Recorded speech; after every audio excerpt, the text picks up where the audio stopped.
Welcome back, ladies and gentlemen, to another episode of Cork and Board, where we pair good food with good wine.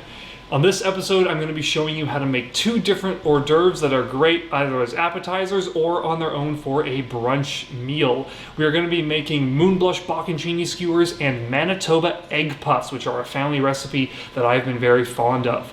It is actually the night before. We're going to be pairing these with a Sauvignon Blanc out of France tomorrow, but for now we have to get started on the tomatoes because we need to make Moonblush tomatoes, which is a recipe out of Chef Nigella Lawson's playbook, and those need to sit in the oven overnight in order for them to be ready. So stick around, keep watching, thank you for watching, and let's get cooking.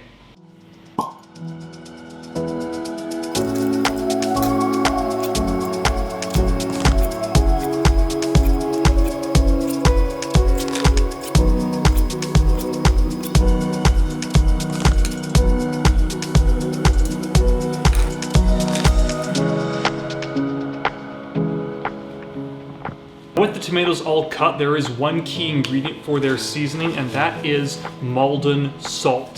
This is a particular kind of sea salt that is handcrafted into hollow pyramidal structures. It's not the cheapest salt out on the market, but it is still affordable, and it produces a much more mellow flavor in these tomatoes compared to regular salt. We're going to need 2 teaspoons of that specifically per 500 grams. So let's season that up and get these in the oven.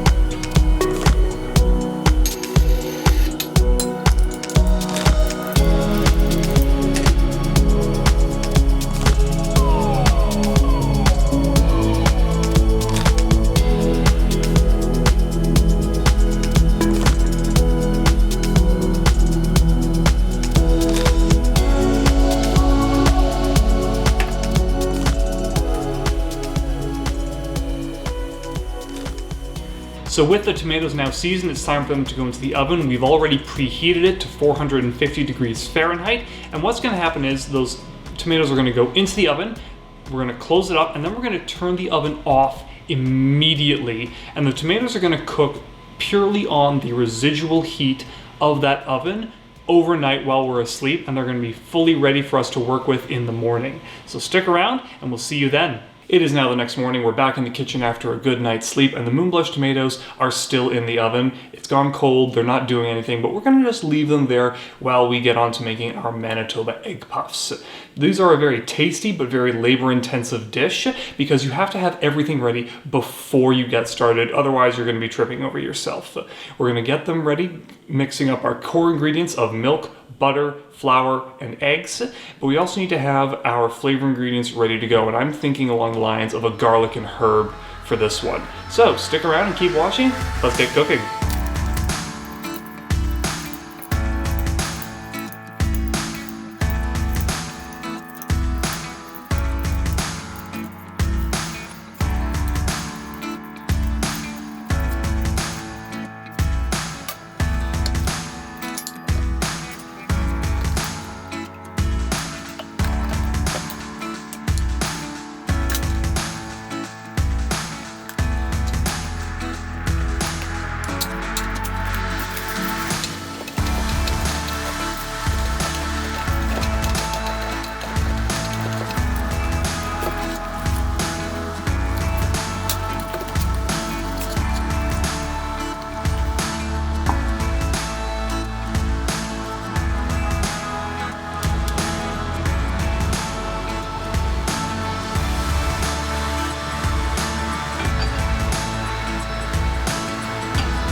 So now that we're into the loading up process, this is actually a very important step because we don't want to lose any of those air bubbles. So what we're doing is we're taking single spoonfuls of our mixture. We're trying to more scoop it out than pour it out, and we're trying to just place it in there without pouring it, because pouring removes a lot of those air bubbles. So we're just trying to sort of slide it off using one spoon to push it off of the other spoon and into each of our containers. So we're going to keep moving through this, and then they're ready to go into the oven at 375 for the next 20 minutes.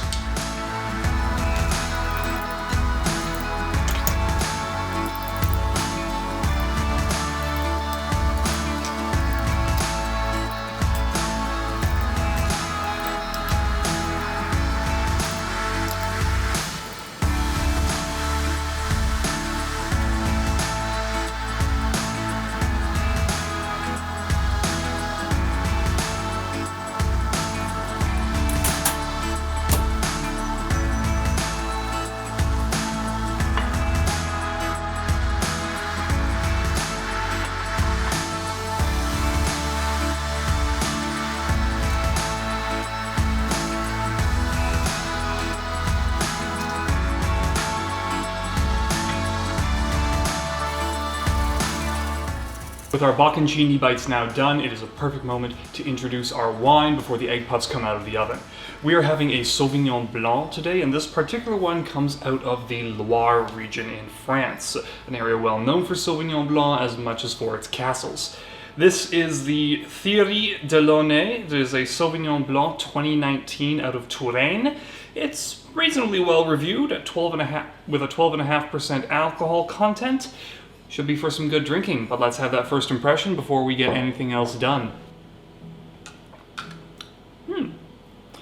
It's a lighter flavor. It's not got the sharpness I would normally expect from another grape, like say a Pinot Grigio or a Chardonnay, but it's got a very smoothed over green apple taste to it, and very pleasant on its own in all reality. So excellent first impression, but we gotta see how it's done with the food, so we gotta finish that up and then have our another taste test. We'll see you then.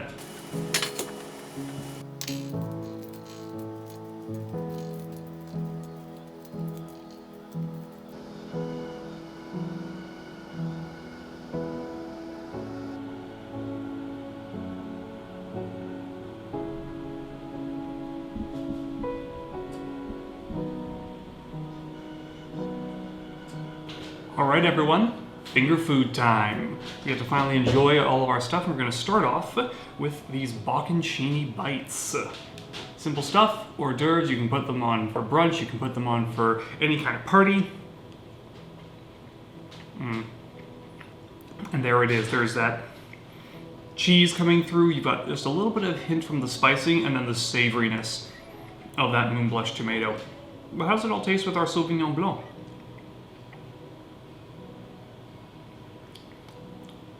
Interesting, it makes it taste a little bit more like a Chardonnay. There's a sharpness to it, almost like a steely factor, but underlined by a butteriness. And I think that's coming through from the acid in the tomato, and the savory content of the cheese is giving those two factors respectively. But still with that light green apple taste overall. So not bad at all, but what about our egg puffs? These are great. They just pop out right nice. And if you use small factor tins like this, they're bite size. Absolutely, just pop one in your mouth.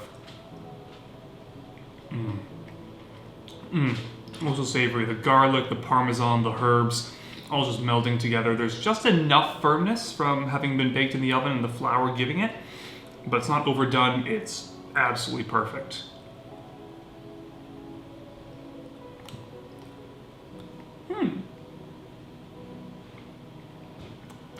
Very interesting with the wine in here. It's got more of an acidic flavor almost. It makes me want to be having more of this food and just having almost like a mouth-watering aspect. Very, very interesting. I'm not the biggest fan of Sauvignon Blanc. I should have made that disclaimer earlier, but this is actually quite good. It's light, it's refreshing, it's not overbearing, it's not too much one way or the other. And honestly, it's going well with this food without overpowering it. It's a good match, I think. And that is it for today's episode. Be sure to like, comment, pour over that subscribe button, and thank you all for watching. We'll see you next week. Take care.